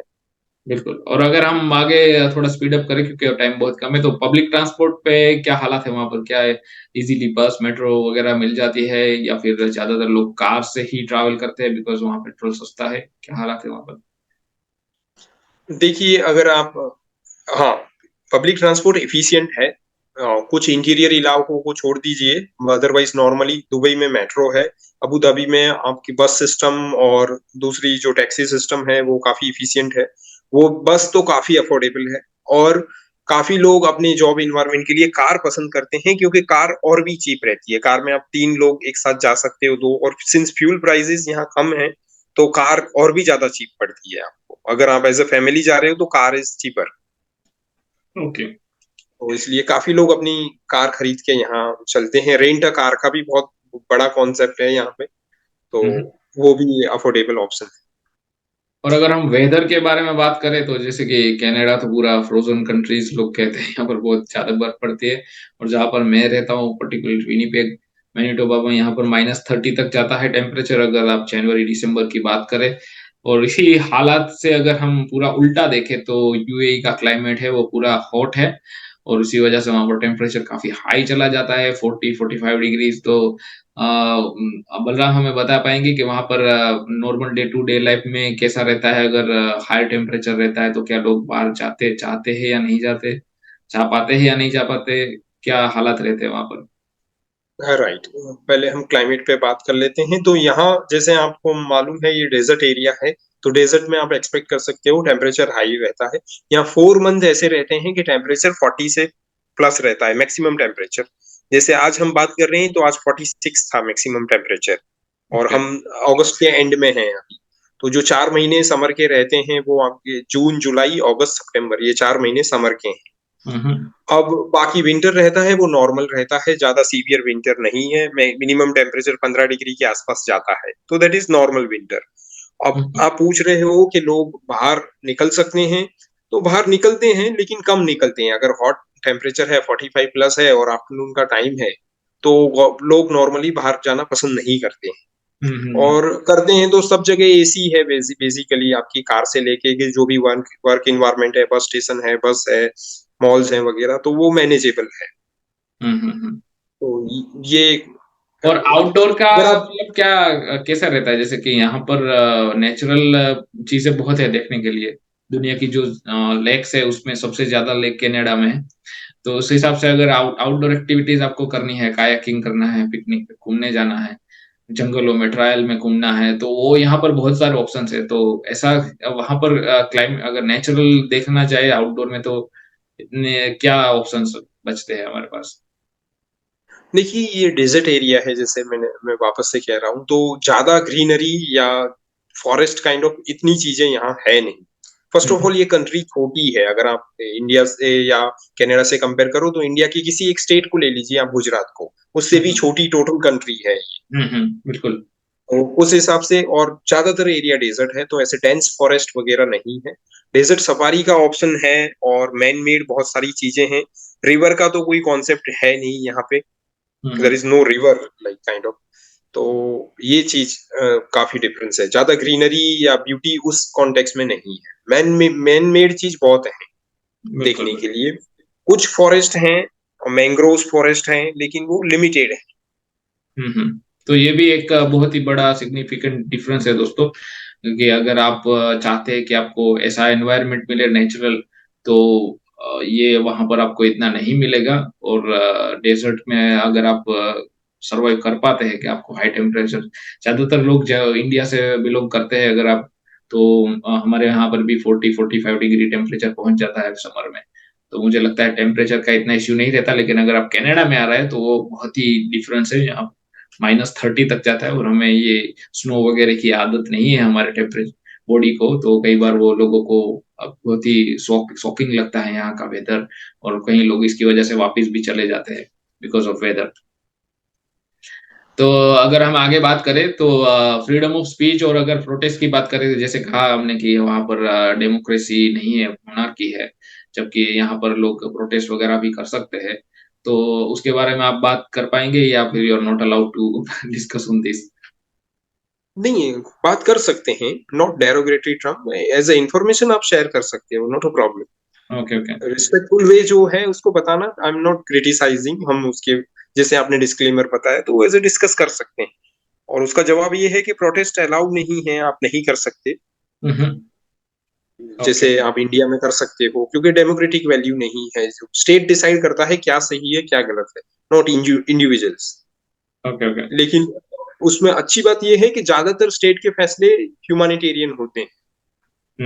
ओके ओके आपको ज्यादातर केसों में आपको प्रोटेस्ट करने की जरूरत नहीं पड़ती है। इन केस अगर आप करते हो तो सीधा डिपोर्टेशन है। ओके ओके, बिल्कुल। राइट। और और अगर हम फ्रीडम, जैसे फ्रीडम आप की बताइए। आपने बात की, वो भी लिमिटेड है with in law frame. Okay okay. और अगर हम यहाँ पर ज्यादातर हमने जो भी डिस्कशन था वो कर लिया है तो हम लास्ट क्वेश्चन आपसे कहना करना चाहेंगे कि अगर आपने ये कंट्री चूज किया है यूएई, तो why you choose this country. और अगर आप कई और कंट्री में अगर मूव होना चाहेंगे फ्यूचर में, तो आपका ये ड्रीम कंट्री कौन सा रहेगा और क्यों, उसके बारे में आप कुछ बता पाएंगे अगर आप चाहे तो। राइट। देखिए, टू बी वेरी फ्रैंक, मैंने चूज नहीं किया था। आई गॉट जॉब, और मैंने अप्लाई भी नहीं किया था। लेकिन हाँ, लोग चूज करते हैं इसको, ये बात सही है। चूज करने के रीजंस ये हैं कि फर्स्ट, ये इंडिया से काफी नजदीक है। आप हम्म। समझो कि आप ये कैसे इतना नजदीक होना है इंडिया से, जैसे कि आप इंडिया की किसी सिटी में काम कर रहे हो, दूसरी किसी सिटी में हाँ, ये बहुत ही तीन बड़ा बिग डिफरेंस है नजदीक होना। तीन या 3 या ढाई घंटे में आप वापस जा सकते हो, फैमिली इमरजेंसी आई कुछ भी। और हम्म जाने का जो एयर फेयर है वो भी मॉडरेट है। और हम्म। यहाँ की ज्यादातर जॉब ऐसी हैं कि जो आपको एयर फेयर एनुअली देती हैं। जो जॉब्स हैं कि आपको जाना है तो वैकेशंस के लिए आपको एयर फेयर मिलेगा। वो भी तो आप इंडिया से बताइए जो दर्शकों को बलराम, क्योंकि वो हाँ, अलग है। अगर आप कनाडा में काम करते हैं तो आप कोई भी एमएनसी में सीईओ भी हो शायद, लेकिन आपका जो इंडिया जाने का खर्चा है वो नहीं उठाएंगे। जबकि ये यूएई के केस में बहुत ही कॉमन है कि वहां पर एन्युअली आपको घर जाने के लिए फ्लाइट टिकट्स आपका एम्प्लॉयर देता है हर साल। हर साल, हाँ। साल में एक बार के लिए, उससे ज्यादा है तो आप खुद, और आपको खुद को स्पेंड करना है। लेकिन वो नॉमिनल, मतलब इतना महंगा नहीं है कि आप अफोर्ड ना कर पाओ यहाँ से इंडिया। और हम्म दूसरा, यहाँ आने का रीजन लोगों का रहता है कि आपको कल्चरल शॉक नहीं लगता है। जैसे आपने बताया कि 90% एक्सपर्ट है, उस 90% में 35+ या 38% इंडियंस हैं। यस है। तो यहाँ की 1 करोड़ पॉपुलेशन में से मोर देन 35 लाख इंडियन है। तो आपको हम्म कभी ऐसा नहीं लगेगा कि आप दूसरी जगह आए हो। जो आपका फूड है, सेम जो गुजराती फूड है, चाहे केरलाइट फूड है, पंजाबी फूड है, आपको सारे फूड्स मिल जाएंगे, सारी रेस्टोरेंट मिल जाएंगी, वही ग्रोसरी सब मिल जाएगी। तो उस हिसाब से कनेक्टेड फील होता है। तो वो हम्म दूसरा रीजन रहता है। टैक्स फ्री बेनिफिट तीसरा रीजन रहता है, इसलिए लोग आते हैं यहाँ पे, चूज करते हैं हम्म इस कंट्री को। और वो ये सोचते हैं कि हमारा इंडियन कल्चर, मतलब एजुकेशन सिस्टम भी यहाँ सेम इंडियन करिकुलम की स्कूल्स मिल जाती हैं, तो आपको इंडियन वैल्यू आपके बच्चों को इम्पार्ट करनी है तो बहुत ईजी है। हम्म। और अल्टीमेटली आप यहाँ से रुपया भी अर्न कर सकते हो, मॉनेटरी बेनिफिट्स हैं, और फिर आप वापस अपनी कंट्री जा सकते हो। तो इन सब चीजों को ध्यान में रख के लोग, जो लोग अच्छा कमाना भी चाहते हैं लेकिन इंडिया से अपना टच नहीं छोड़ना चाहते हैं, हम्म। तो उन लोगों के लिए ये कंट्री अच्छी है। बिल्कुल बिल्कुल। और अगर आपको अपना और अगर ड्रीम कंट्री चूज करना चाहे, तो कहाँ पर आप मूव होना चाहेंगे फ्यूचर में अगर करना चाहते हैं तो, और क्यों। अच्छा, मुझे नॉर्मली अगर अपॉर्चुनिटी मिले तो मैं नहीं मूव करना चाहूंगा, क्योंकि मैं, जो मुझे इन्फॉर्मेशन है उस हिसाब से मैं, मतलब यहाँ काफी बढ़िया है। Okay okay. और अगर अगर मुझे जाना है, if I have to choose, then I will go either with Canada और ऑस्ट्रेलिया। Great great. तो इन दो में से मैं किसी एक कंट्री में मूव होना चाहूंगा। अदरवाइज तो यहाँ जिस हिसाब से अभी मुझे 10 साल हो गए, तो मुझे लगता है कि ये काफी कंफर्टेबल लाइफ है यहाँ पे, और बढ़िया इन्वायरमेंट है हर हिसाब से। तो कंटिन्यू आप करो यहाँ पे, कोई बात नहीं। और ओके, तो थैंक यू बलराम, यहाँ पर हमारे साथ जुड़ने के लिए। यहाँ पर जो भी हमने डिस्कशन किया, आप हमारे चैनल पर आए, थैंक यू सो मच। मिलते हैं अगले वीडियो में। तो दोस्तों, अगर आपको ये वीडियो पसंद आया है तो प्लीज लाइक शेयर और सब्सक्राइब कर दीजिए। मिलते हैं अगले वीडियो में। Bye bye. Thank you Balram.